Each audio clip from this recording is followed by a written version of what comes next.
The Joker has died many times. In fact, I've done a whole series of videos about his many deaths. But he always manages to return, though not always through resurrection. Sometimes he does come back to life, other times he cheats death in a different way entirely. And we are going to go over the 5 best times that he has done this. Return of the Joker. Let's start with my personal favourite. Now in this film, based off the 90s TV show, the Joker goes a lot further than he ever did in the show, and he kidnaps and mind-washes Tim Drake into thinking that he is the Joker's son. And then, he tries to get him to kill Batman. But Tim manages to break free from the control just enough to kill the Joker instead. And although the whole thing did kind of break Tim Drake's mind, he was able to put himself back together. He went to a therapist and got on with his life, getting married and even getting a good job. Then, 50 years or so later, the Joker returns from the dead, to everyone's amazement. This Joker knows who Batman is, both the old and the new version, the Batman Beyond, and he goes after them with lethal force, which culminates in a showdown between the new Batman and the Joker. And it's revealed that when the Joker had Tim Drake under his knife, he implanted a nanocircuit into him that rewrote his DNA and his mind, turning him into the Joker.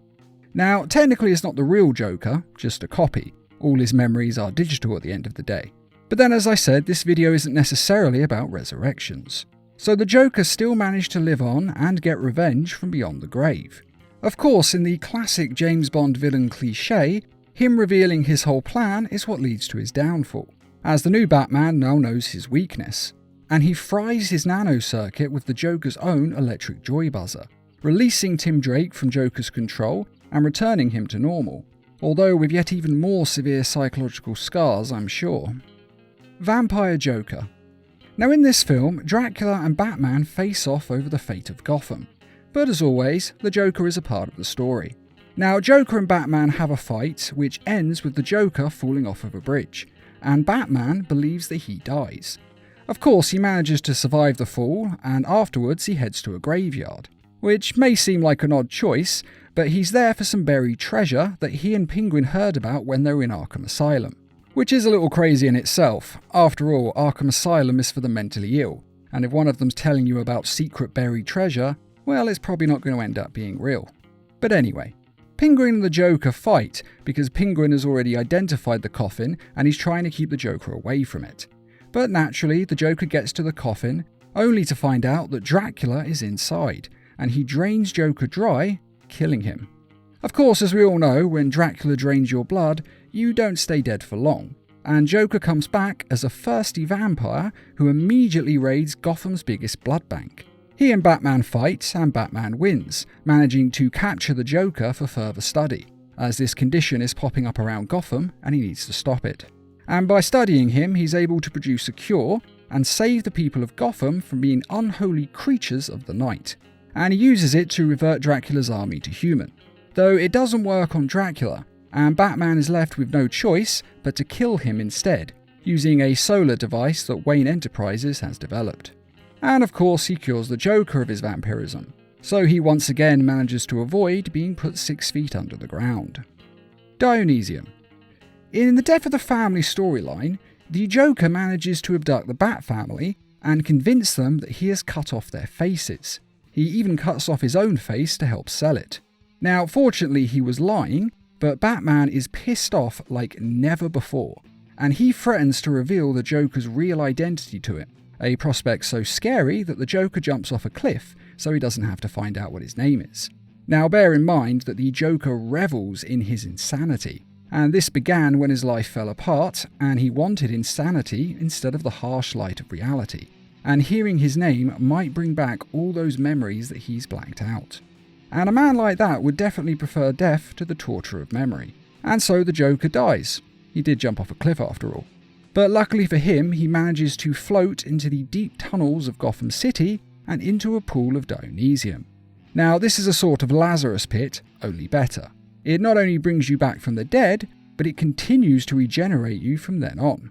So even when Commissioner Gordon shoots the Joker in the heart, killing him, he doesn't stay dead for long, as the Dionysium in his blood brings him back to life.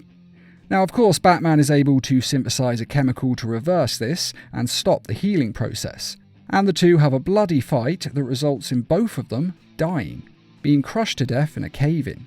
Now, of course, the pit's chemicals do eventually manage to resurrect them, and they return from the dead, although Batman has lost his memories in the process.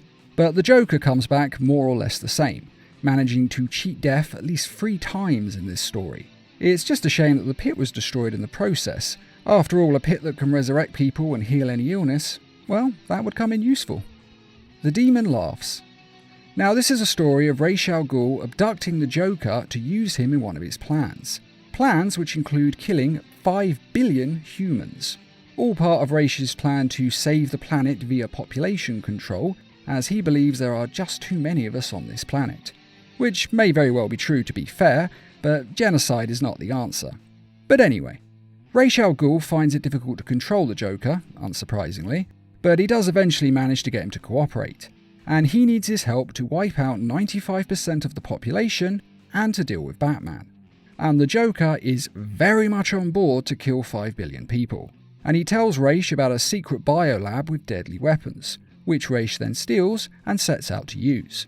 Though the Joker of course betrays Ra's and exposes him to the bioweapon in order to kill him. But of course Ra's has developed a vaccine and is fine. And let's be honest here, Ra's was never going to let the Joker live in this new world anyway. And so Talia shoots him dead, ending his madness once and for all. And it's not the only time she's tried to end the Joker's life.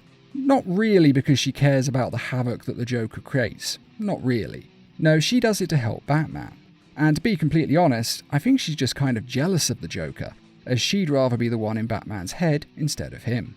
But luckily for the Joker, he has information that Batman needs in order to save that 95% of Earth's population.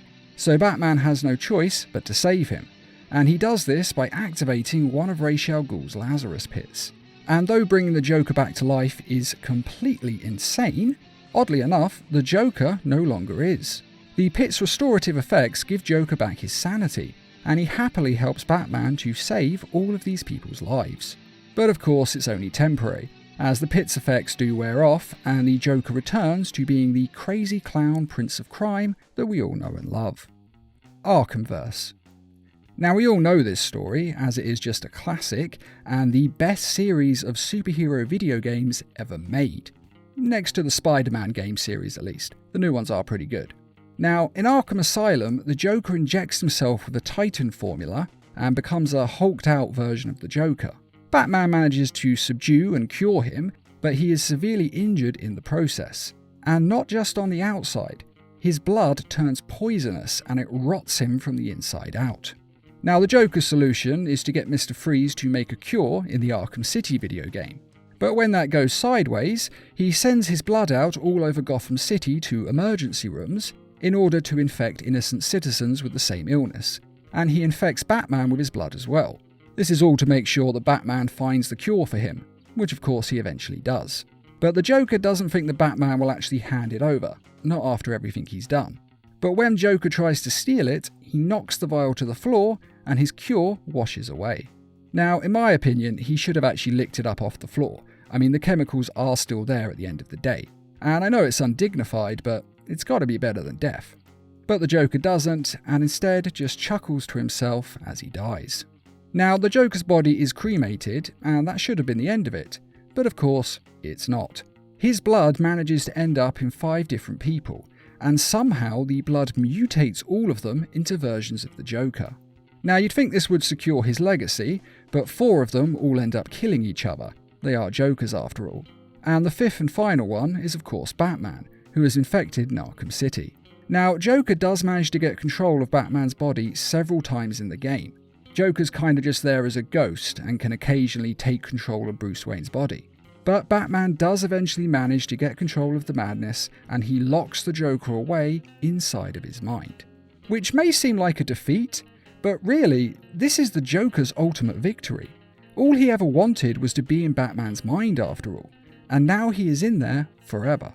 True, he's locked away, but the Joker has escaped from every prison cell he was ever put in, so there's no reason to think he won't escape once more. But regardless, you have to admit the Joker did kind of cheat death here, as he continued going on even when his body was gone.